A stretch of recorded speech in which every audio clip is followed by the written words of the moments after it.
सच्चिदानन्दरूपाय विश्वोत्पत्त्यादिहेतवे तापत्रयविनाशाय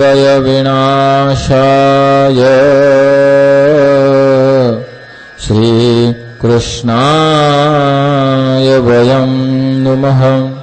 यं प्रव्रजन्तमनुपेतमपेतकृत्यं द्वैपायनो विरहकातर आजुहाव पुत्रेति तन्मयतया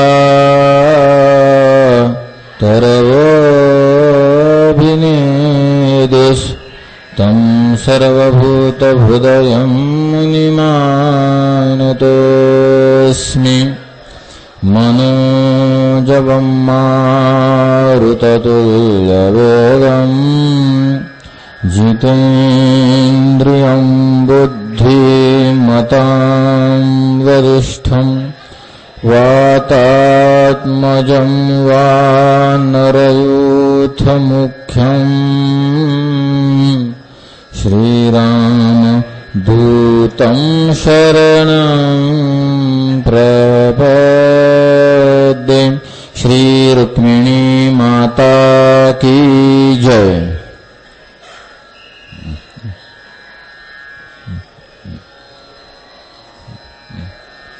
नैमिषे सुतमासीन मधुवाद्य महामतिम कथामृतरसास्वाद कुशल शौनको ब्रवीत। पूजनीय श्री व्यासजी प्रणीत श्रीमद भागवत महापुराण त्यातील महात्म्यातील प्रथम अध्याय, त्या प्रथम अध्यायातील तृतीय श्लोकाच्या संबंधात गेल्या 15-20 दिवसापासून आपलं चिंतन सुरू आहे।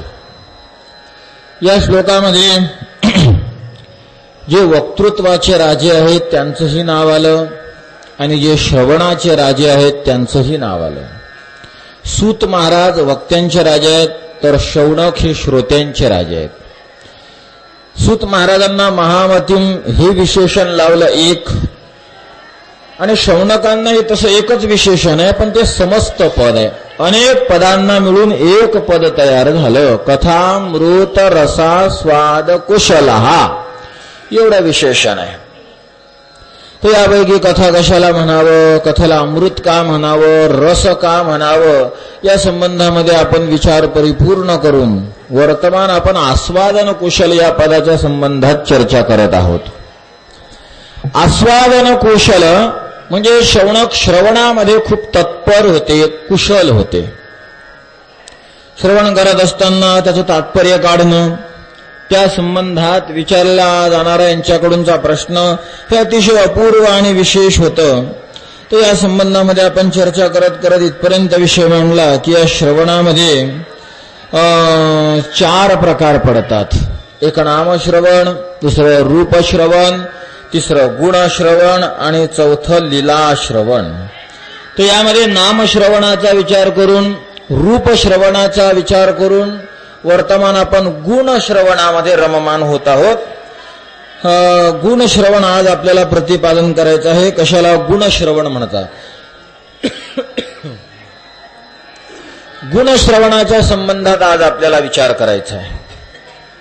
महाराज, परमात्म्याच्या गुणाचं श्रवण करणं, प्रत्यक्ष भगवंताने महादेवजींना सांगितलं की माझ्या गुणाचं श्रवण हे अतिशय अमृत फलदायी आहे, पद्मपुराणातला विषय आहे। महादेव भगवंत जेव्हा म्हणतात की माझ्या गुणाचं श्रवण करा, तेव्हा महादेव म्हणतात महाराज, आणि त्यातल्या त्यात महादेव तो मोठे वेदांती आहेत। ज्ञानम इच्छेत सदाशिवात, ज्ञानाची जर अपेक्षा असेल, ज्ञानाची जर आपल्याला आपल्या जीवनात इच्छा असेल, तर आपण सरळ सरळ महादेवाची उपासना करा, म्हणजे ज्ञान प्रधानता महादेवाजवळ आहे। आणि त्या महादेवाला, ते महादेव भगवंताला म्हणतात प्रभू आम्ही काय करावं? भगवंताने सांगितलं गुणाचे श्रवण करा। महादेव म्हटले गुणाचं श्रवण करण्यासाठी प्रथम तुमच्या ठिकाणी गुण आहेत हे तर सिद्ध व्हायला पाहिजे, कारण सगळीकडे तुमची ख्याती आहे निर्गुण परमात्मा, निर्गुण ब्रह्म, निर्गुण निराकार ब्रह्म, निर्गुण निराकार, निर्गुण निराकार, निर्गुण निराकार. बरं, निराकार निर्गुणातच येते, तरी आधी निर्गुण म्हटलं जरा. एक मिनिट. निर्गुण परमात्म्याच्या ठिकाणी कोणत्याच प्रकारचा गुण नाही, म्हणून परमात्म्याला निर्गुण म्हणतात. आणि प्रभू तुमच्या ठिकाणी जर गुणच नसेल तर तुमच्या गुणांचं चिंतन आम्ही काय करावं? सामान्य अगदी प्रश्न आहे, आणि हा आपलाही असू शकतो. परमात्म्याच्या गुणाचं कीर्तन, गुणाचं श्रवण करायचं. कीर्तनकार कीर्तनच तेव्हा करेल जेव्हा परमात्म्याला गुण असेल. जर परमात्म्याला गुणच नाही तर त्याच्या काय कोणत्या गुणाचं श्रवण करता? जेव्हा असं महादेवाने भगवंताला, भगवान श्रीकृष्णाला म्हटलं, तेव्हा भगवान श्रीकृष्ण म्हणतात, माझं निर्गुणत्व जे जे शास्त्रकर्ते प्रतिपादन करतात ना, तर ते अगदी साध्या शब्दात तुम्हाला सांगतो, कोल्ह्याला द्राक्षी आंबट. द्राक्षी खरोखर आंबट आहेत का कोल्हा आंबट म्हणून राहिला? द्राक्ष गोड आहेत. बरं, गोड आहे का कवळे ते पुढचं, यानं अजून चवच पाहिली नाही ना. हा नुसता त्या घडाच्या खाली गेला, अर्धा एक तास कसरत केली, उड्या मार, हे कर ते कर, दुरून पळत यायचा. पार दुरून पळत येऊन उड्या मारायचा प्रयत्न करायचा, तरी द्राक्षापर्यंत पोहोचत नव्हता. आणि बस असा थकून भागून घामाझोकल होऊन बाहेर आला. बाहेर आल्यावर दुसरं कोणी विचारलं, का हो पोट तरी कामं दिसतं, काही खाल्लं नाही का? द्राक्षाच्या बागातून येत आहात तुम्ही आणि उपवाशी दिसता. काय खायला मन नाही लागलं आपलं. 2-4 खाल्ले, आंबट आहेत एकदम. खाणं तर दूर, पाहुणे वाटत ते. कसं काय खावे? त्यांना भूक जाणार आहे का? सर्दी होईल. आणि दिवस असे आहेत, कसे पावसाळ्यात उन्हाळ्याचे ऋतुमान बरोबर नाहीत, आणि कसं काय बरं द्राक्षी खावी? मला तो जो आंबट म्हणून राहिला कोल्हा द्राक्षांना, तर याचा अर्थ द्राक्ष आंबट नाहीत, द्राक्षापर्यंत याची पोच नाही. द्राक्षापर्यंत जाण्याचा अधिकार नाही, द्राक्षापर्यंत जाण्याची याची क्वालिटी नाही, म्हणून द्राक्षी आंबट. द्राक्षी स्वरूपानं कशी हे कोल्ह्याला माहीत नाही. याचा अधिकार तिथपर्यंत जाण्याचा नसल्यामुळे यांनी त्याला आंबट म्हटलं. महाराज भगवंत म्हणतात तसंच आहे. माझ्या गुणाच्या घडाला आणि माझा गुणाचा जो घड लागलेला आहे, जसा एक द्राक्षाचा घड असावा तसा गुणाचा घड आहे. आणि महादेव म्हणतात, का हो तुमच्या या घडाला गुण किती आहेत? अनंत. या घडाचा अंदाजच नाही. बजरंगबलीची शेपटी ज्यावेळेस जशी पाहिजे तेवढी, त्यावेळेस ती तेवढी मोठी होते. तिचे लहान मोठा याचा विचार नाही. ती आता जशी दिसून राहिली यावरून अंदाज लावायचा नाही, ती कधी केवढी होईल याचा अंदाज नाही. तसं माझ्या गुणांना कोणत्याच प्रकारचा अंत नाही, अनादी नाही, अनादी अनंत माझे गुण आहेत. आणि त्यामुळे हे सगळे शास्त्रकर्ते म्हणे मला निर्गुण म्हणतात. प्रकृत्युत्थ गुणाभावात अनंतत्वात तथेश्वर असिद्धत्वान मद्गुणानाम निर्गुणम माम वदंती. बहुवचन केलं. याचा अर्थ जेवढे शास्त्रकर्ते भगवंताला निर्गुण निर्गुण म्हणत असतील त्या सगळ्यांच्या कानाखाली भगवंतांनी चपराक ओढली. आणि हा श्लोक कोण्या भगवत भक्ताचा, कोण्या त्रयस्थ व्यक्तीचा नाही, प्रत्यक्ष भगवंताच्या मुखात व्यास महर्षींनी घातला. वदंती निर्गुणम माम वदंती. सगळेजण मला निर्गुण म्हणतात. सगळे म्हणजे कोण? एक तर पहिल्यांदा जे ईश्वर मानतात ते धरा, आणि जेवढे ईश्वर मानून राहिले त्यात ईश्वराला जे निर्गुण मानतात ते धरा. महाराज अज्ञान कबूल करावं, अज्ञानाला असं अभिव्यक्त नाही करावं ज्ञान स्वरूपाने. नाथ महाराज म्हणतात म्हणून वेदाचा नाही, वेदाधिक श्रमले न कळे दयापार, शास्त्राशी निर्धार न कळेची. वेदाधिक श्रमले, संपूर्ण वेदांनी परमात्म्याच्या गुणाचं चिंतन करण्याचा प्रयत्न केला. वेदाधिक श्रमले, वेदांना कष्ट झाले. न कळे जयापार, शास्त्राशी निर्धार न कळेची. आणि महाराज परमात्म्याच्या बाबतीमध्ये तर खरा ज्ञानी तो आहे की जो खूपच अज्ञानी आहे.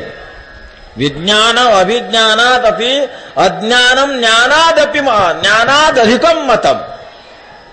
परमार्थामध्ये अज्ञानाला ज्ञानापेक्षा सुद्धा खूप महती आहे. कबूल करण्याची वृत्ती फक्त असावी. महाराज परमात्म्याला निर्गुण म्हणत असताना जे भगवत, जे शास्त्रकर्ते निर्गुण म्हणतात तर त्यांनी आपलं अज्ञान नाही कबूल केलं. असिद्धत्वात मद्गुणानाम. माझ्या ठिकाणी जेवढे गुण आहेत त्या सगळ्या गुणांना यांनी आपल्या आपल्या बुद्धीप्रमाणे सिद्ध करण्याचा प्रयत्न केला, आपली आपली बुद्धी लावण्याचा प्रयत्न केला. माझ्या ठिकाणी अनेक गुण आहेत. शोभा, विलास, माधुर्य, मांगल्य, स्थिरता, तेज, लालित्य, औदार्य हे मुख्य गुण आहेत 8. आणि या 8 गुणांमध्ये एकामध्ये 10, 12 हे झाले एका शास्त्रकर्त्यांनी केलेले चिंतन, एवढे गुण आहेत. पण इथं जर तुम्ही बुद्धी प्रविष्ट करायला लागले तर महाराज परमात्म्याच्या गुणाचं खऱ्या अर्थानं आपल्याकडून संशोधनच होत नाही. गुण आहेत पण मदबुद्धीने असिद्ध आहेत असं म्हणा. परमात्म्याच्या ठिकाणी गुण आहेत पण माझी बुद्धी त्या गुणवर्णनाकरता पुरेशी ठरत नाही, तिच्यात तेवढं बल नाही असं म्हणा. आणि स्वतः भगवंत म्हणता वा गीतोक्ती आहे, बुद्धे हे परतस्तु सहा. हा परमात्मा गीतेच्या बुद्धीच्या पलीकडे आहे. मग बुद्धीच्या पलीकडे जर परमात्मा असेल तर त्याच्या गुणांचा विचार आपल्या बुद्धीने कसा होईल? सहज हात वर करण्याची परिस्थिती आहे. सहज गुन्हा कबूल केला तरीही काही तुम्ही मूर्ख ठरणार नाही. कारण या गुन्ह्यात सगळेच जण बसणार आहेत.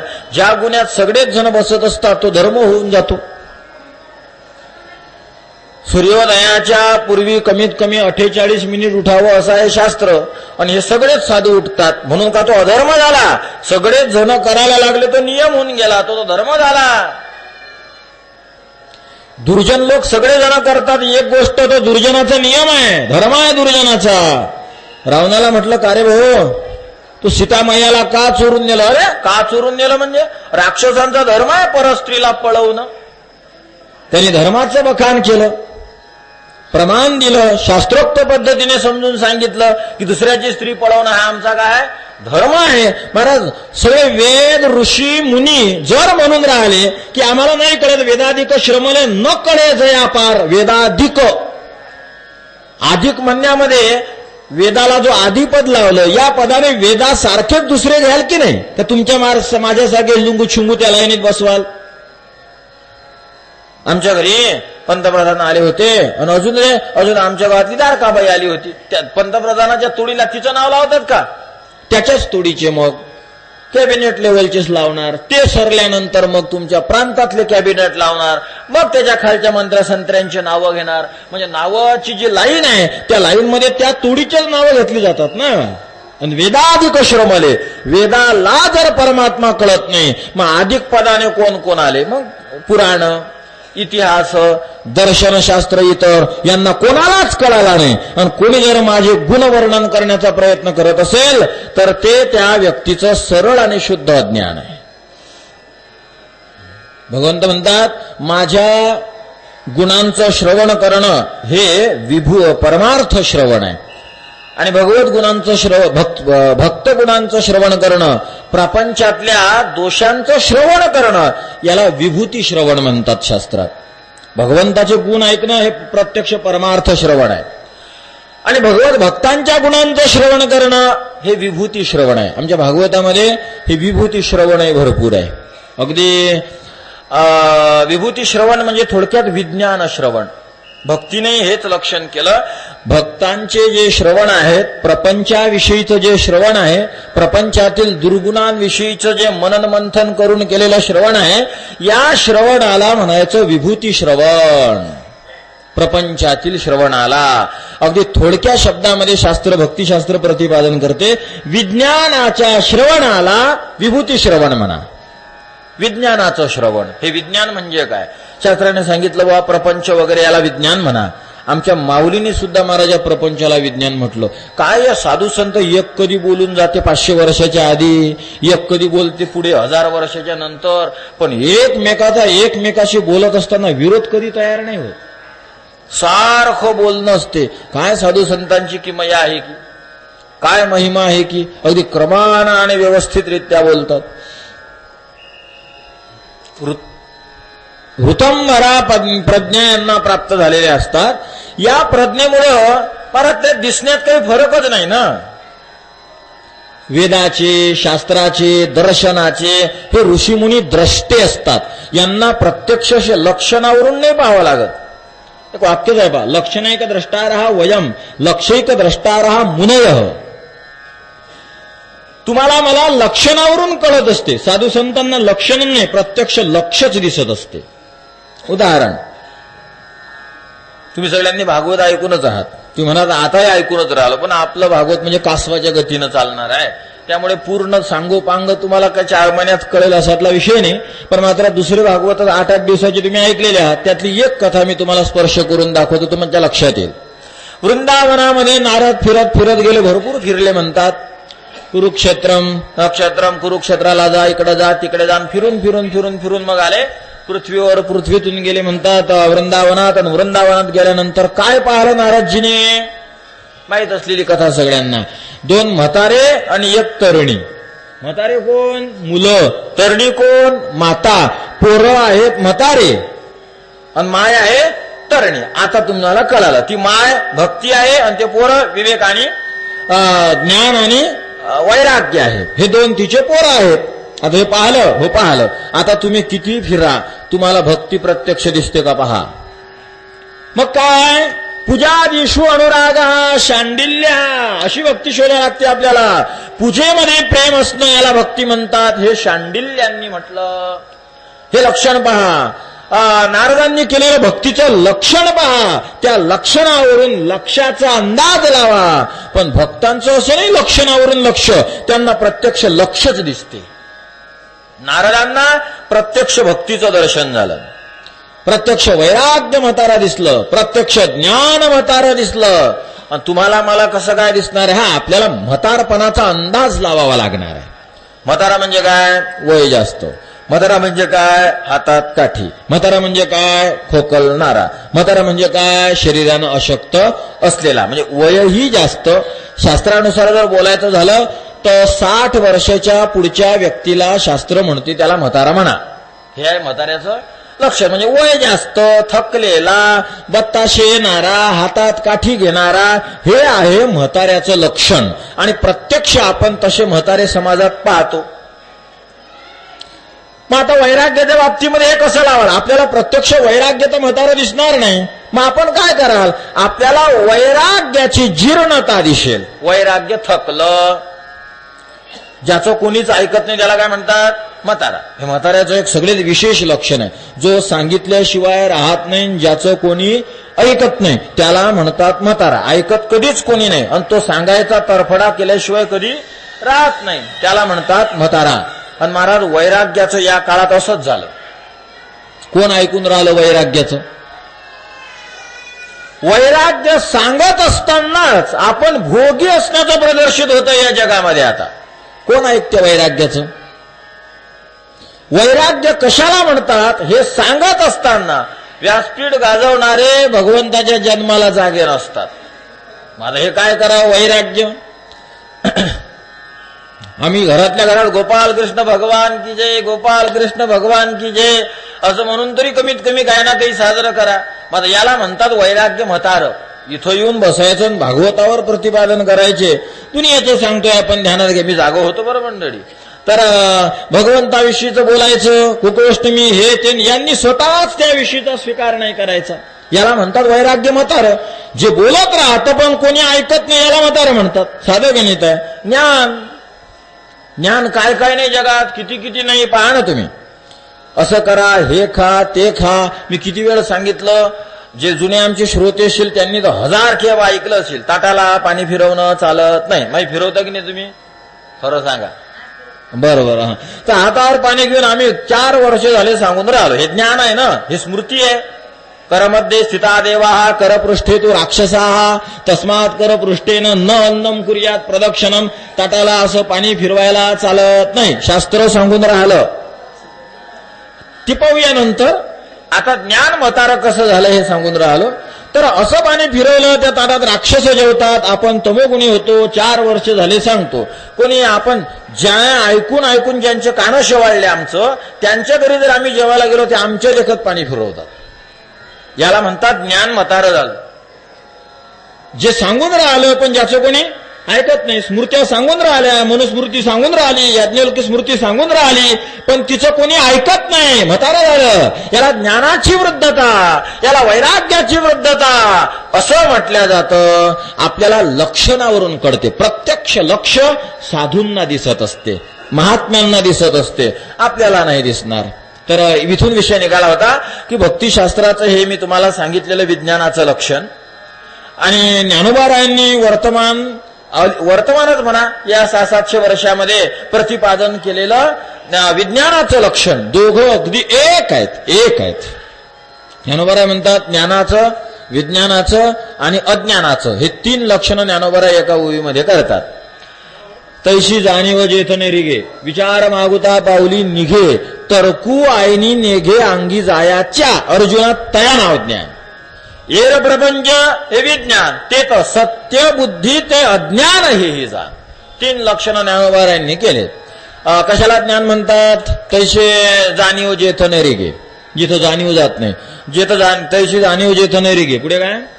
विचार मागुता पावली निघे, तर्कू आयनी नेघे अंगी जायाच्या. विचार सुद्धा जिथपर्यंत जात नाही, तर्काची नखी सुद्धा ज्या ठिकाणी लागत नाही, हे सगळेच्या सगळे जिथून वापस येतात तो परमात्मा, त्याला म्हणतात ज्ञान.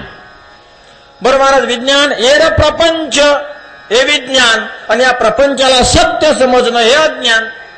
सरळ माऊलीचे लक्षण आहेत. आता प्रपंचाला म्हणतात विज्ञान आणि भक्तिशास्त्राने सुद्धा सांगितलं की हे राजे रजवाड्यांच्या कथा श्रवण करणं हे विज्ञान श्रवण आहे आणि भगवत गुणांचं श्रवण करणं हे परमार्थ श्रवण आहे. विज्ञानाचं श्रवण यालाच विभूती श्रवण म्हणतात आणि परमात्म्याविषयीचं श्रवण याला परमार्थ श्रवण म्हणतात.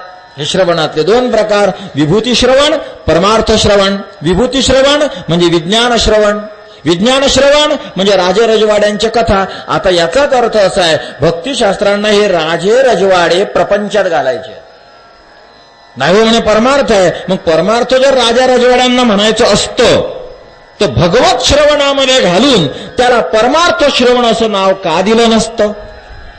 याचा अर्थ विभूती श्रवण म्हणून जर भगवत गुणापेक्षा वेगळं श्रवण होत असेल तर ते प्रपंचाविषयीच आहे. याचा अर्थ भक्तिशास्त्र प्रपंचालाच विज्ञान म्हणते आणि ज्ञानोबारायांनी तर प्रत्यक्ष सांगितलं, येथ प्रपंच हे विज्ञान. प्रपंचाला डायरेक्ट विज्ञान म्हणतात. ज्ञानोबारांनी स्पष्ट सांगितलं. भक्तिशास्त्राचं आपल्याला कडेकडेने सिद्ध करावं लागलं, विज्ञान आहे. आता आपण काय करा माहिती का मंडळी, ज्ञानोबारांचं लक्षण आणि भक्तिशास्त्राचं लक्षण दोघांचा एक खिचडा तयार करा आणि त्यातून एक लक्षण काढण्याचा प्रयत्न करा. कशाला म्हणतात विभूती श्रवण, कशाला म्हणतात विज्ञान? ज्याचा उपभोग वा ज्याचं श्रवण वैराग्य निर्माण केल्यासाठी केल्या जाते त्याला म्हणतात विज्ञान. हे होते विज्ञानाचं लक्षण, विभूती श्रवण, विज्ञान श्रवण. मग शास्त्रकर्त्यांनी सांगितलं या छत्रीने प्रभू रामचंद्रांचाही विचार आला. रामचंद्र कोण्या स्कंदात आहे? 9व्या स्कंदात आहेत वाटते. आता 9व्या स्कंदामध्ये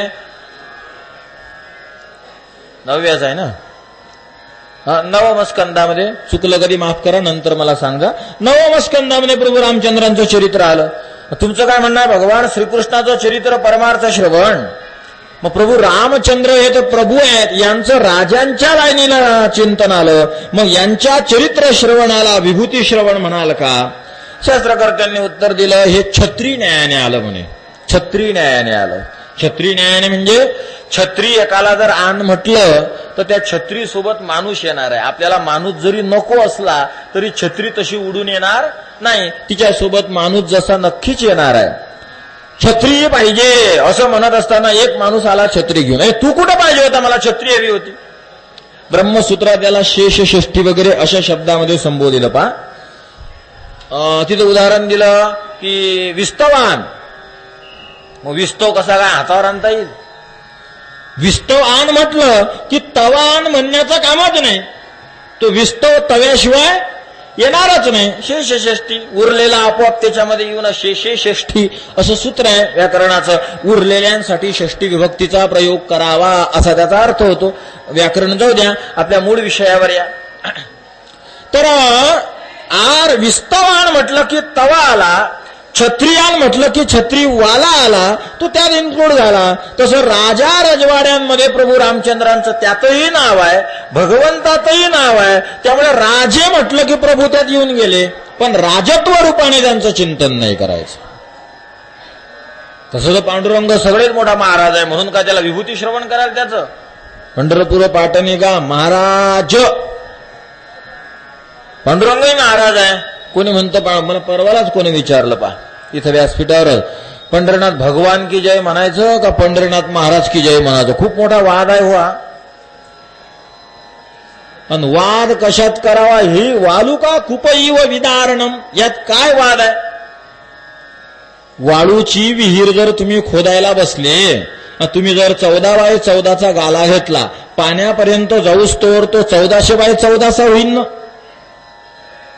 खालची वाळू काढली की वरची ढसरत राहणार. काय याला वालुका? काय निष्पत्ती काय? वालुका कुपईव विदारणम. पंढरीनाथाला भगवान म्हणायचं का महाराज म्हणायचं? म्हणजे हे बिनडोक्याचे कार्यक्रम आहेत. Stop thinking. थोडाही विचार न करता हे केलेले वाद आहेत. जे विचारतात ते भोळेवाले, त्यांच्याविषयी मला म्हणायचं नाही. पण मूळ हे निघलं कुठून कुणास ठाऊक. भगवान म्हणायचं का महाराज म्हणायचं? महाराज याच्यासारखा भगवान नाही, याच्यासारखा महाराज नाही. रामानुजांनी लक्षण केलं, जैनांनी लक्षण केलं महाराजाचं. 32,000 राजे ज्याचं अनुगमन करतात तो महाराज. रामानुजांनी लक्षण केलं 360 राजे ज्याच्या ताब्यात आहेत त्याला म्हणतात महाराज.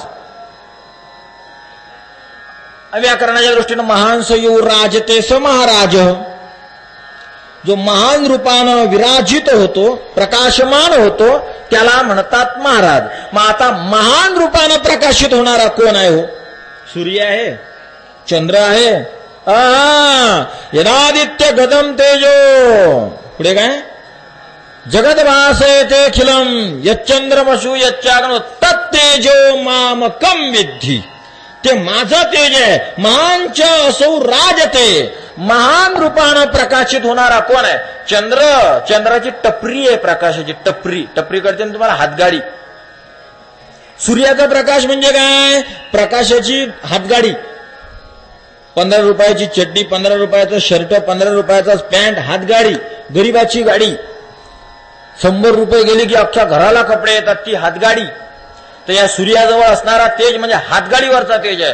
तर तेज मामकम विद्धी. होलसेलचं दुकान हे. मग महान रूपाने प्रकाशन करणारा कोण आहे? सूर्य. सूर्य नाही, चंद्र नाही, मग कीर्तनकाराची काय गत आहे? आम्हाला महाराज म्हणतात लोक, ओघळच काम आहे बुवा. म्हणणाऱ्यानं म्हणू दे, पण ज्यानं म्हटलं नाही ना त्याचा राग येऊ नये. लोकांच्या तोंडावर तर काही हात, आपण सगळी दुनियाच्या तोंडावर थोडे हात ठेवू शकतो आपण. म्हणणाऱ्याला म्हणू द्यायचं, पण कोणा जर काय बुवा बिया काही म्हटलं तर वाटू नाही द्यायचं. काही म्हणल कोणी कोणी वयस्कर असतात, आपलं वय लहान असतं, ये रे बाळा चांगलं प्रवचन केलं, काही बुड्या मुकही घेतात. तिथं पहिले 4-2 दिवस मस्त बुड्या आशीर्वाद भरपूर, कोणी तोंडावून हात फिरव, पाठवून हात फिरव. महाराज म्हणणारे लय भेटतात, हे कधीच नसते भेटत. खूप मस्त राहायचं. एक आतून एक भावना तयार. आता आमचं वय जरा कमी असल्यामुळे ह्या गोष्टी आम्हाला बोलायला जमून जातील, सगळ्यांना ऍक्सेप्ट होतील असं नाही. पण मात्र एवढं पक्क अंतःकरणामध्ये ध्यानात ठेवायचं, महाराज कुठं महाराज, कुठं आपण. जो दुसऱ्याला राजित करतो, दुसऱ्याला प्रकाशित करतो तो महाराज. काय आहे आपली लायकी? आपल्याला आपलंच प्रकाशन नाही हो. गंध लावायला आरसा लागते आपल्याला. आपल्याला आपलंच प्रकाशन नाही होऊन राहिलं तर बाकीच्यांचं काय? मांच असौ राजते ती महाराज. हा महाराज आहे. ते उगल भांडण आहेत, ते काम नाही ना, कथा नाही. याच्यासारखा महाराजच नाही दुसरा. जो दुसऱ्याला राजित करतो, प्रकाशित करतो तो महाराज. असा दुसरा कोणीच नाही. 360 राजे ज्याचे ताब्यात आहे. इथं घरची मंडळी ऐकून नाही राहिला. प्रवचन कधी सुटलं, कधी आले घरी, काय कुठं डवरत फिरता, इकडं जा तिकडं जा, मंडळी ऐकून नाही राहिली. 360 राजे काय ऐकायचे?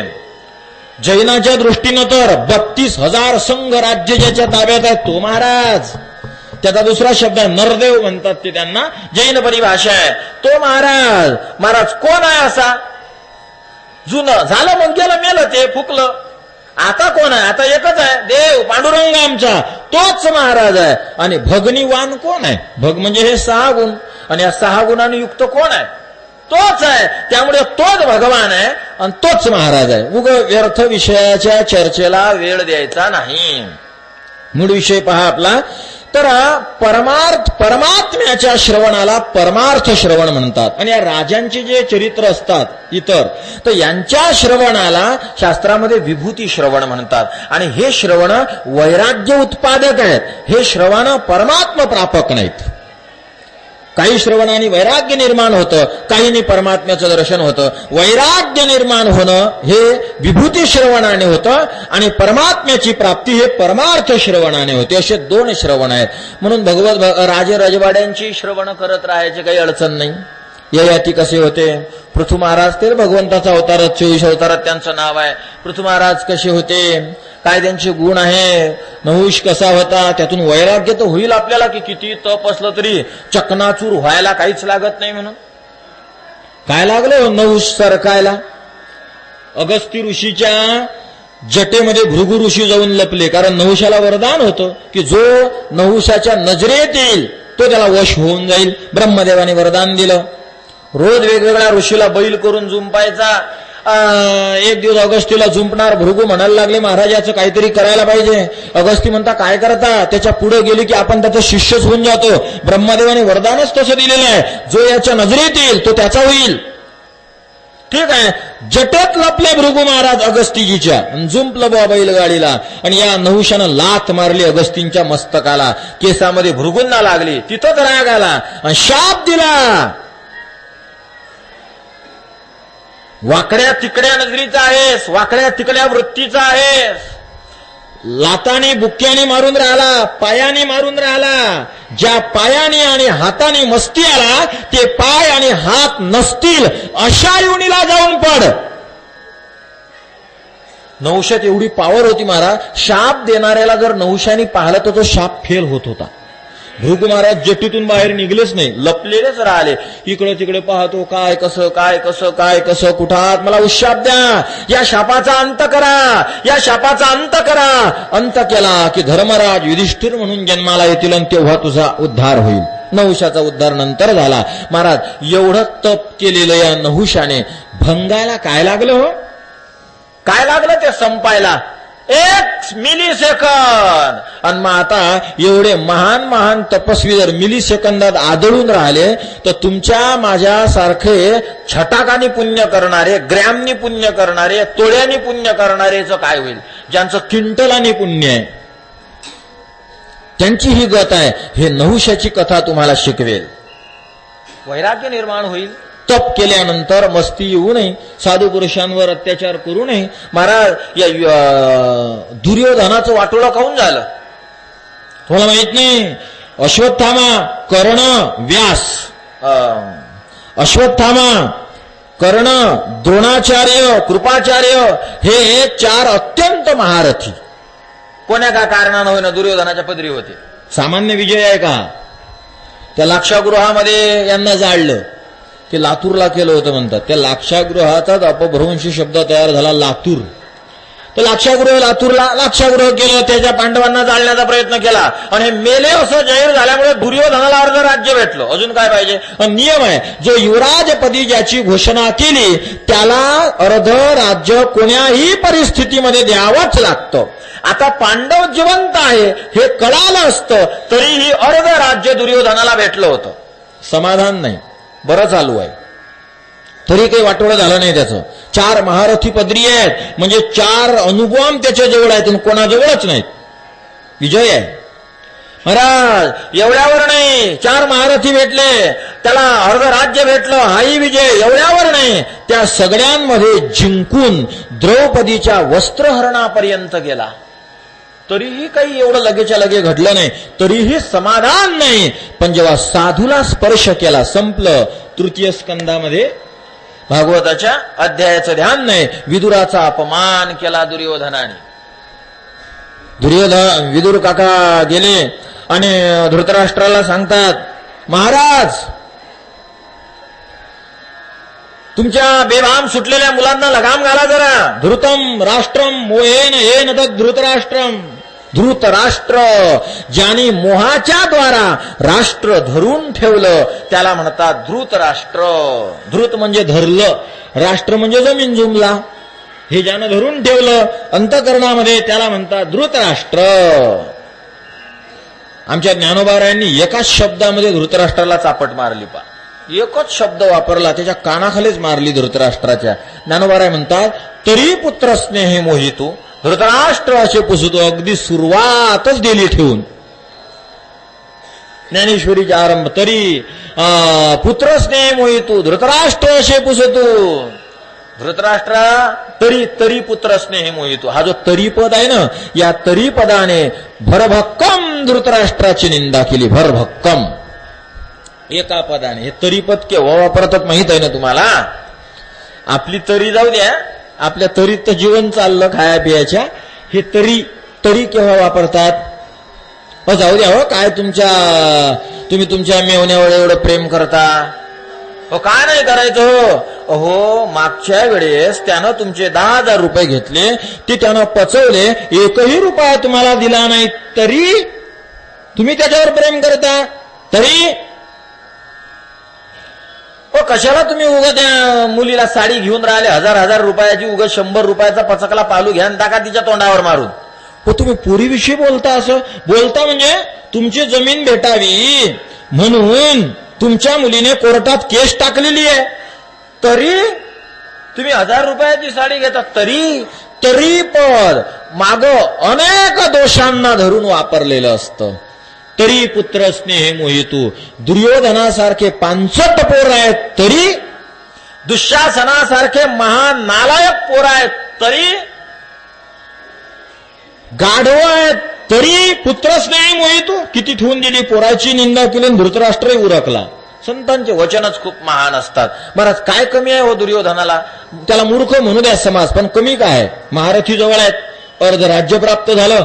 अगदी शत्रूच्या पत्नीवर हात टाकण्यासाठी सुद्धा जो यशस्वी झाला, अजून दुर्जनाच्या यशाचं काय सांगता तुम्ही? सांगा, अजून किती यश पाहिजे तुम्हाला? समाधान नाही. पण 3ऱ्या स्कंदामध्ये विदुर काका जेव्हा धृतराष्ट्राला सांगतात महाराज या बेभान झालेल्या मुलांना आवरा, तेव्हा धृतराष्ट्र म्हणतात विदुरा अरे मी खूप सांगून पाहतो, ऐकत नाहीत रे ते. विदुर काका म्हणतात महाराज मी तुम्हाला दादा नाही म्हणून राहिलो, महाराज म्हणून बोलतो तुमच्याशी, मंत्री म्हणून मला उत्तर द्या. तुम्ही राजे आहात, पुत्र स्नेहाने जर वागेल राजा तर प्रजेचं होईल कसं? महाराज नीट ऐका, आणि तुम्ही हे करायलाच पाहिजे. काय? तुम्ही तुमच्या मुलांना आवर घालायलाच पाहिजे. हे ऐकलं दुर्योधनानं सभेमध्ये. दुर्योधन म्हणतो ए विदुरपुत्रा, दासीपुत्रा, राजांच्या मध्ये बोलण्याचा अधिकार नाही, गपचूप बसायचं, पद सांभाळायचं, नाहीतर निघून जायचं इथून. बरं, निघून जायचं म्हणल्यानंतर काय राहिलं? मारल्याचंही विधान येतं दुर्योधनाने. एवढा अपमान सहन करणारे थोडी होते. विदुर काकाने सगळे आपले कपडे बिपडे जे राजाने दिलेले असतात ते काढले, ठेवले, भाता ठेवला बाणाचा. धृतराष्ट्र नुसता गुरगुर इकडे तिकडे थोबाळच फिरून राहिला, म्हणत नाही की बाळा गपचूप बस. महाराज साधूचा अपमान झाला, संपलं काम. अधर्मी नाही ददे दावत तदधर्माने पश्यन्ति ततस्य पत्न्यांजयति समूलास्तु विनश्यति. म्हणून महाराज म्हणतात अधर्माला 3 टप्प्यात विजय भेटेल, पण 4थ्या टप्प्यात असा आदळण. आणि 3 टप्प्यात अधर्माला भगवंत विजय याचमुळे देतो की एवढ्या उंचीवर न्यायचा की तिथून पडला तर तो वाचायला नको, म्हणून उंचीवर नेत असतो. वर वर वर घेऊन जाऊन दुर्योधन संपून गेला शेवटी. काय शिकवते ही कथा? कितीही असलं आणि जर धर्म आपल्या जवळ नसला तर महाराज तुम्ही प्रत्यक्ष महारथी तुमच्या सोबत आहेत, अर्ध्या राज्याचे पृथ्वीचे तुम्ही मालक आहात. शत्रूच्या पत्नीवर हात टाकला तुम्ही तरी तुम्हाला कोणी काही करू शकलं नाही, एवढा विजय तुम्हाला मिळाला. पण पक्ष जर अधर्माचा असेल तर संपलं. महाराज ही कथा आपल्याला अधर्मी राज्याविषयीचं वैराग्य देते. ही कथा आपल्याला अधर्मी सेनेविषयीचं वैराग्य देते. महाराज ही कथा आपल्याला परस्त्रीविषयीचं वैराग्य देते. अधर्माने युक्त असेल तर दुसऱ्याचं राज्यही नको. पहिला पॉइंट. अधर्माने युक्त असेल तर ते भीष्माचार्यांसारखी असली तरी ती सेना कामाची नाही. ही आहे, आणि अधर्माने युक्त असेल, परस्त्री तर काय ती अधर्माने युक्त आहे, तर तीही आपल्याला बरी नाही. ह्या तीन गोष्टीचं वैराग्य ही कथा निर्माण करते. राजांच्या कथा आपल्याला प्रत्यक्ष परमात्म्याची प्राप्ती जरी करून देत नसल्या तरी ह्या कथा आपल्याला वैराग्य निर्माण करतात. याला विभूती श्रवण असं शास्त्रात म्हटलं जातं.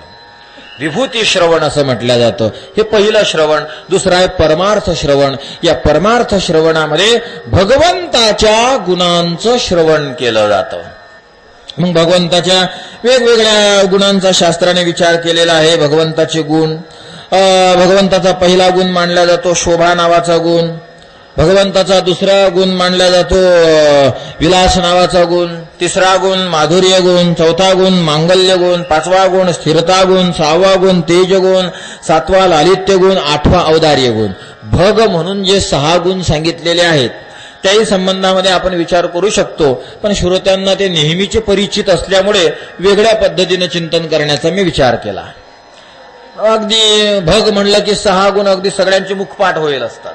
ज्ञान वैराग्य ऐश्वर्य औदार्य वगैरे वगैरे. तर पहिला गुण शास्त्राने सांगितला शोभा नावाचा गुण. या शोभा गुणामध्ये हे भगवत गुण आहेत आणि यांचं श्रवण करणं हे परमार्थ श्रवण आहे, हे विभूती श्रवण नव्हे. पहिला शोभेमध्ये 6 गुण आहेत. पहिला दया, या गुणात गुण आहेत हे 6. दुसरा गुण आहे स्पर्धा. तिसरा गुण आहे शूरवीरता. चौथा गुण आहे उत्साह. पाचवा गुण आहे दक्षता. 6वा गुण आहे सत्य. हे शोभेच्या अंतर्गत असणारे 6 गुणांचा विचार शास्त्राने केला. पहिला गुण दया. महाराज परमात्म्याच्या ठिकाणी दयाही खूप आहे, भरपूर परमात्म्याच्या ठिकाणी दया आहे. अगदी इंद्राने गोकुळाला नष्ट करण्याचा प्रयत्न केला. पहा तुम्ही आता या कथेचं परीक्षण करा. यात दया आली भगवंताला. ज्या 2 कथा आहेत ना ह्या परस्पर विरोधी, भाव काढल्यानंतर कळतात, प्रत्यक्ष तर काही वेगळ्या वाटत नाहीत. महाराज इंद्र आणि ब्रह्मदेवाने चोरलेली वासरं आणि ते घेऊन गेलेला. तर यामध्ये भगवंत इंद्राशी खूप लवकर बोलले म्हणतात गुन्हा करून, आणि इंद्राशी पहिल्यांदा बोलले आणि मग स्तुती केली इंद्राने. कमी श्लोकात आहे, काय 13, 14, 15 काही श्लोक आहेत. आणि ब्रह्मदेवाने 40-42 श्लोकात स्तुती केली तरी भगवंत बोलले नाही. इंद्राच्या स्तुतीच्या आधी बोलले, मग इंद्राने स्तुती केली. आणि ब्रह्मदेवाने मोठी स्तुती केली तरीही भगवंत लवकर बोलले नाहीत. कारण काय आहे? बराच टीकाकाराने भाव प्रगट केला, भगवंताला जोडणारे आवडतात, तोडणारे नाही आवडत. इंद्राने जोडले होते आणि ब्रह्मदेवानं तोडले होते. पावसाच्या निमित्तानं का होईना, पण इंद्रानं सगळे गोवर्धनाच्या खाली आणले म्हणजे जोडले. आणि ब्रह्मदेवानं गाई वासर गोपाळ घेऊन गेला म्हणजे ब्रह्मदेवानं तोडले. भगवंताला कैची हातात घेऊन फिरणारा नाही आवडत, भगवंताला सुईदोरा हातात घेऊन फिरणारा आवडतो. म्हणून ध्यानात ठेवा, कधीही समाजात व्यवहारात फिरत असताना कैची नाही घ्यायची जवळ, सुईदोरा ठेवायचा. जिथं फाटलेलं दिसलं तिथं शिवून टाकायचं. आपण तर जिथं फाटलेलं दिसलं तिथं पाय घालून अधिक मोठं करून टाकू. ते 2 भावाचं बरं आहे. मी म्हणतच होतो तो बोलायला लायकीचं नाही, उगाच तुम्ही नाहीच्या नादी लागले तो तोडायलाच पाहिजे होता. तुम्ही असं फाडून नाही टाकायचं, ते जोडण्याचा प्रयत्न करावा, त्यांच्यामध्ये प्रेम निर्माण करण्याचा प्रयत्न करावा. तर या इंद्राचं सांगतो तुम्हाला, भगवंताने सगळं केलं. इंद्राच्या विरोधात दया सांगायची आहे भगवंताची आपल्याला. इंद्राच्या विरोधामध्ये अगदी सुरुवातपासूनच, कारण आता येईल पा भाद्रपद प्रतिपदेला गोवर्धन उचलला वाटतं, है ना? नाही, मागच्या वर्षी बरोबर गोवर्धनाची कथा आपली गोवर्धनाच्या दिवशी झाली होती, ज्या दिवशी उचलला होता. तर सुद्धा तर सगळे गुरढोरं चालून आले. संध्याकाळच्या वेळेस मीटिंग भरली की आता उद्याला इंद्र याग करायचा आहे. भगवान श्रीकृष्ण 8-9 वर्ष ठुप ठुप ठुप ठुप त्या मीटिंग मध्ये जाऊन बसले. आणि बाबा काय चालू? अरे गप्पस, तुला काय समजाना, उंच तोंड घालू. 7-8 वर्षाचे पोरं काय बोलणार आहेत? अरे बाळा, मोठी मोठी माणसं बोलतात, जा बरं, तुला काही हे घेणदेण नाही यातलं. नाही, कशाविषयी बोलता? कोणाच्या पोराचं लग्न आहे, कोणाच्या पुरीचं लग्न आहे? अरे पोरापुरीचे लग्न नाहीत, परमार्थाविषयी बोलतोय मी. आणि बाबा तुम्ही परमार्थाविषयी बोलता आणि मला तुम्ही जा म्हणता. भगवंताच्या मुखातले चंपूकाराने शब्द टाकले नंद बाबाच्या विषयी. बाबा काय परमार्थ होय उदासीन अरिवद वर्जा. जो परमार्थामध्ये उदास असतो, आमचं शास्त्र म्हणते त्याला वैर्याप्रमाणे टाकून द्या. बघू आपण गावामध्ये सप्ताह करून राहिलो, मग तुमचं काय म्हणणं? काय नाही, आपलं काय म्हणणं नाही, करा. हो, वर्षाला सप्ताह चालू असते हो, आणि या वर्षी जरा जमून नाही राहिला, राहू द्या, नाही तर नाही, आता जसं ऍडजस्ट होईल तसं करा. हो, यावर्षी सप्ताह आपला मोडणार आहे, मग आता मोडला मग आता काय करता, देवा जाती आहे, सगळं देवाची लीला आहे. हो, आपण सप्ताह करणार आहे, चांगली आहे, करा. म्हणजे ज्याला घेणं नाही आणि परमार्थाचं देणं नाही, याला शास्त्रात उदास म्हणतात. आणि भगवंत नंद बाबाला म्हणतात, बाबा उदासीनो अरिवद वर्जा. आता शब्द आठवलेत बरोबर. उदासीनो अरिवद वर्जा. उदासीन माणसाचा वैर्याप्रमाणे त्याग करावा. आपल्या शत्रूला आपण जसं टाकतो तसं परमार्थाविषयी जर कोणी उदास असेल तर त्याला शत्रूप्रमाणे टाकावं. बाबा सगळे सभासद पाहायला लागले, कृष्णाकल्यकाचा 8 वर्षाचा आहे, एवढं कसं काय खळ्यावानी बोलून राहिलं. बरोबर हा मग ऐक, तुला सांगतो आम्ही. अरे आपण वर्षानुवर्ष इंद्राचा यज्ञ करत असतो, आणि मग उद्या त्याची पूजा आहे, इंद्राचा यज्ञ आहे, मग ते बारीक पाहावं लागतं, त्यात चुकू नाही द्यावं लागत. जर आहुती चुकली तर 3 व्याहृत्या कराव्या लागतात, मग ते 1-1 तास चालतात. इंद्र रागवतो आपल्यावर. म्हणजे मग बाबा तो इंद्र आपले गुन्हे माफ नाही करत का? नाही करत. मग असा कसा देव आहे तो माफ नाही करत? तुका म्हणे आता कृपेचा देव त्याला म्हणतात बाबा जो कृपेचा सागर आहे. देव त्याला म्हणतात बाबा जो कृपेचा सागर आहे. आपण नाही का बोललो एक दिवस, समुद्र स्वतः भगवंताला म्हणतात, प्रभू जेव्हा या सृष्टीची निर्मिती झाली, वरुणाने जेव्हा आम्हाला रचलं, तेव्हा वरुणजी आमच्याशी बोललेत की हे समुद्रा, गुरुपुत्राच्या शोधाच्या निमित्ताने तुझ्याकडे एक समुद्र येणार आहे. त्या समुद्राला कसलीच सीमा नाही, आणि त्या समुद्रामध्ये कृपेचं जल असणार आहे. पारावार रहिता करुणाब्धी. वरुण महाराज माझ्याशी बोलून गेलेले आहेत हे. अरे बापरे, परमात्मा कृपेचा सागर आहे, आणि विशेष या सागराला सीमा नाही, पारावार रहित, कोणत्याच प्रकारची सीमा नाही, असा हा समुद्र आहे. बाबा म्हणजे इंद्र माफ नाही करत गुन्हा? नंदबाबा म्हणले नाही. मग तो आपल्याला देते ना, मग कसं माफ करील? अरे देते म्हणजे जो देते त्यालाच तर देव म्हणतात. देव दानात बा, व्याकरण सांगते, जो देतो त्यामुळे, दानात देत असल्यामुळे त्याला देव म्हणतात. जे नसतं देवाचं काम आहे, राग भरणं, कृपा न करणं देवाचं काम आहे. बाबा मग तुमचा इंद्र तो पागलच आहे. हे गप्पस, अजून यज्ञ सुरू व्हायचा राहिला नाही ना, पागलन बिगल सुरू केलं. हे कृष्ण असं काय करू राहिला, असं नसतं बोलायचं. हो बाबा साधी गोष्ट आहे. हो, इंद्र कोण पाहला सांगा बरं? इंद्र कोण पाहला? इंद्र कोण पाहला? विचारलं, काव तुम्ही सगळे माना खाली घालत. कोणी द्या इंद्र दिसत असते काय? कोणी म्हणते आम्ही पाहिला का? कोणी म्हणते माझ्या पंजानं पाहिला होता, कोणी म्हणते माझ्या आजीनं पाहिला होता. तुम्ही पाहिला का सांगा? नाही बाबा, जो पाहला नाही. तुमच्या पूर्वजांनी तो यज्ञ सुरू केला, त्या पूर्वजांची भगवंतांनी खूप निंदा केली. असं तरी का करावं? जो प्रत्यक्ष आपल्यावर उपकार करून राहिला त्याला तुम्ही सांभाळत नाही. महाराज ही जी कथा आहे ना, या कथेतून खूप मोठी जी अंधश्रद्धा अलीकडे म्हटल्या जातं त्याची निवृत्ती भगवंताने केली. प्रत्यक्ष इंद्राची पूजा कॅन्सल केली आणि गोवर्धनाची पूजा स्थापन केली. इंद्र व्यक्ती आहे, देव आहे. गोवर्धन एक डोंगर आहे, एक पर्वत आहे. प्रत्यक्ष देव सोडून तो डोंगराची पूजा भगवंत करायला लावतात. म्हणजे स्थावराला मानावं हे भगवंतानी तेव्हाच सांगून दिलं. वृक्षाचे उपकार माना, झाडाचे उपकार माना, दगडाचे उपकार माना. आमची संस्कृती तर मंडळी अशी आहे की ज्यानं आपली पाठ खाजवली त्याचे उपकार मानावे. हे तर लय कमी झालं. ज्यानं आपली पाठ खाजवली ज्या हाताने, त्या हाताचे उपकार मानावे. हे लय पुढं गेलं. मग ज्याने आपली पाठ खाजवली ज्या पंजाने, त्या पंजाचे उपकार मानावे. हे खूप पुढे गेलं. मग ज्याने आपली पाठ खाजवण्याकरता जे नख वापरले त्या नखांचे सुद्धा उपकार मानावे. ही संस्कृती आहे.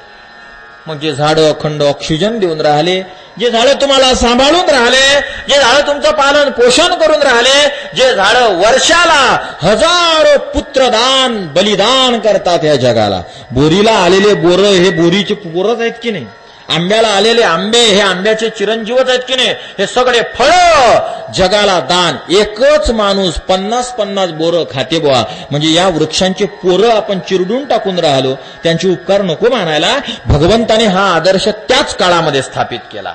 इंद्राची पूजा कॅन्सल, गोवर्धनाची पूजा. गाम वर्धयती इति गोवर्धन, जो आपल्या गायींना वाढवून राहिला तो गोवर्धन, आपल्या गायांना जो सांभाळून राहिला तो गोवर्धन. गाय आपली माय आहे, ती आपलं जीवन आहे, आणि त्या गायीवर जो प्रत्यक्ष उपकार करतो आणि यांना पुष्ट करून राहिला त्या गोवर्धनाला बाबा आपण सोडता आणि इंद्राची पूजा करता.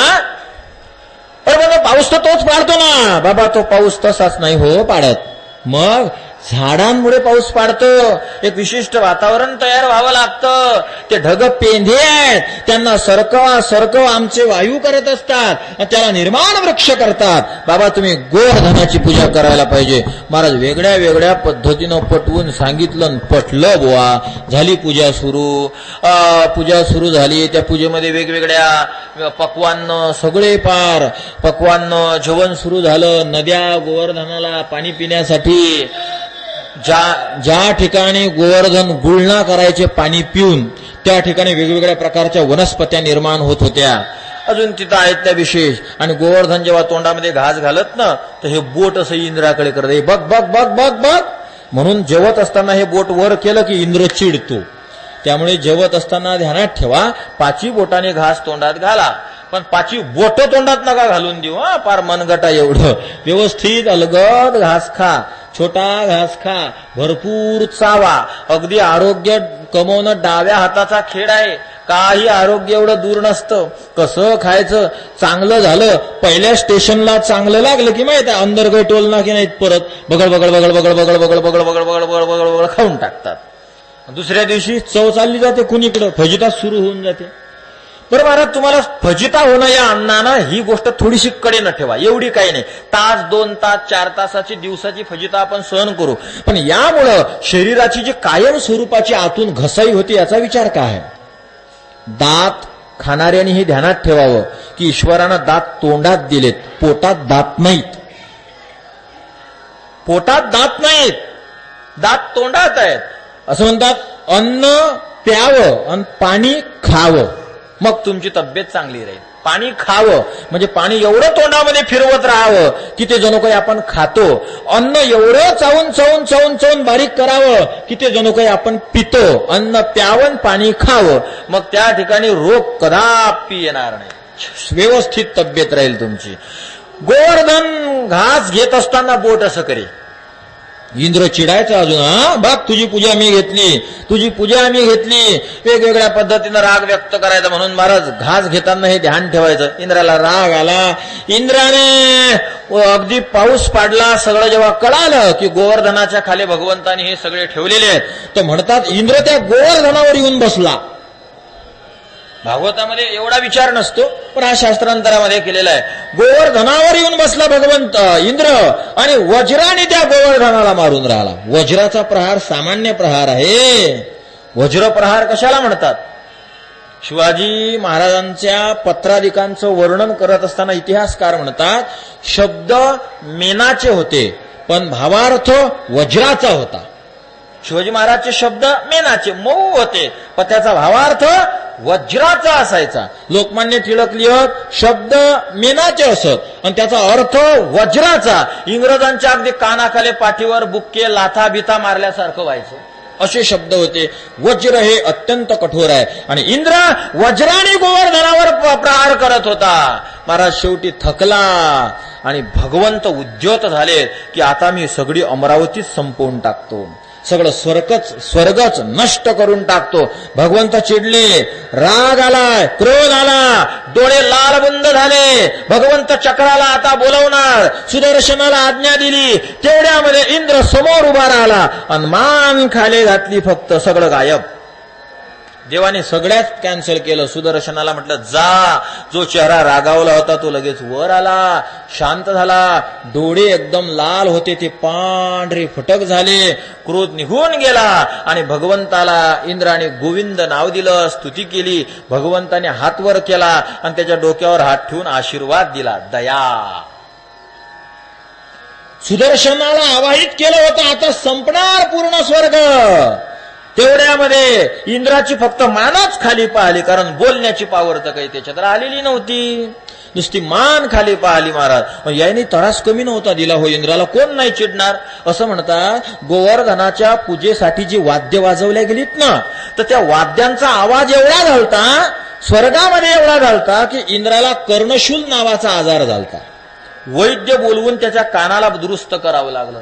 किती नगाऱ्या दुंदुभ्या भगवंताने वाजवलेल्या असाव्या, पण त्याची खाली मान पडलेली पाहिली की आमच्या भगवंताचं अंतःकरण द्रववलं. दुःखितेषु अनुजगृक्षा दया इति उच्यते. दुःखित माणसाविषयी चांगुल भावना हीच आहे दया. त्याचं खूप बारीक चिंतन आपण प्रवचनाच्या 4-5व्या दिवशीच करून गेलो होतो. इथं फक्त एवढं सांगायचं आहे, भगवंताने दया केली. पुढे स्पर्धा वगैरे वगैरे इतर गुण, या गुणांचं श्रवण करणं याला शास्त्रामध्ये परमार्थ श्रवण म्हणतात. या परमार्थ श्रवणाचा उर्वरित विचार आपण उद्याला करू.